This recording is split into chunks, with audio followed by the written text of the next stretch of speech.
এই মন্দির হাজার হাজার বছর ধরে উৎসব শুধু নয়, এক তীর্থস্থান হিসেবে সমুদ্র তটিনীতে এক ধর্মীয় তরঙ্গের উন্মাদনার প্লাবন তৈরি করবেন।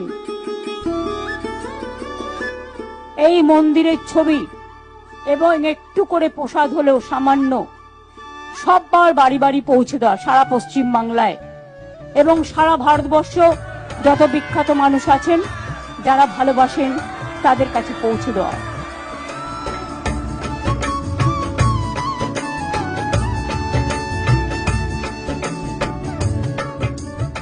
আসুন নমস্কার জানিয়ে সারা বিশ্বের শান্তি প্রতিষ্ঠিত হোক।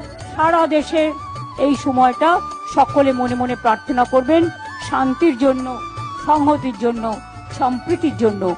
জয় জগন্নাথ।